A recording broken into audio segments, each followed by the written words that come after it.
"Move forward!" Captain Williams shouted, his voice cutting through the chaos as the deck swarmed with people escaping from below. Quartermaster John Speakman stood against the howling wind, his hands trembling as he fired signal rockets into the dark sky. Each explosion illuminated the devastating scene for a brief moment, revealing chaos, waves, and horror.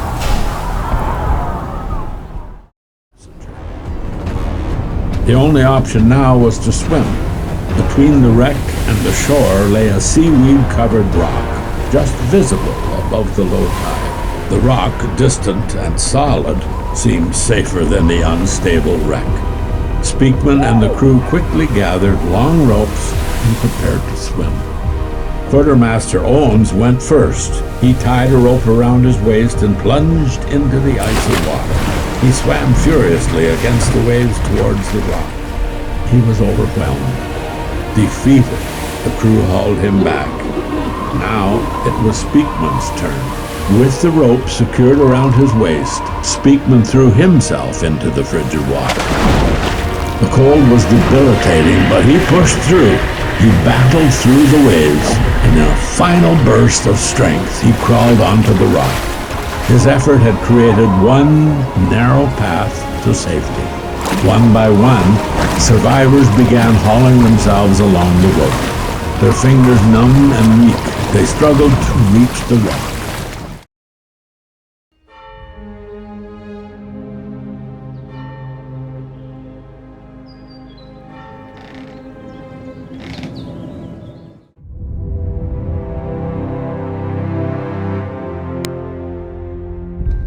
12-year-old John Hanley was supposed to sleep in the stern that night.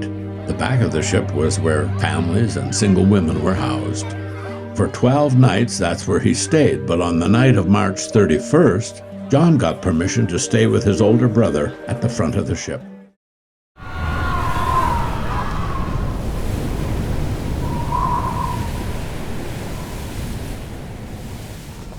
Sometimes I got rest for my feet when the dead bodies of drowned passengers, which were floating all around, would roll in a heap under my feet. Michael Carmody, steerage passenger.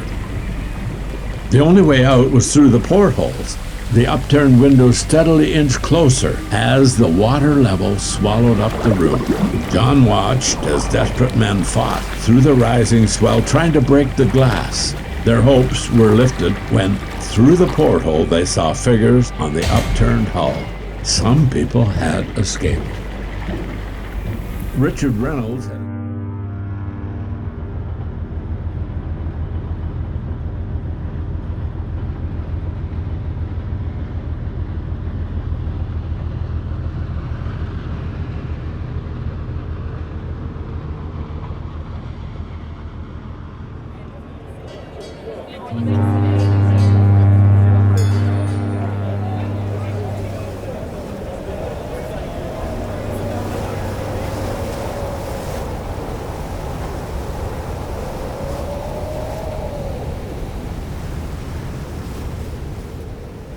When they crested the ridge, they were met with a scene beyond comprehension.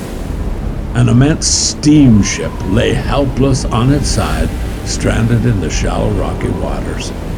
Hundreds of figures huddled on its overturned hull, battered by ferocious waves. Others crowded a rock rising from the black water. These survivors, once protected by their modern ship, succumbed to the terrible power of nature. At that moment, Clancy knew what had to be done. The fishermen of Lower Prospect had to rescue the strangers who came to their shores. They needed boats and they needed help.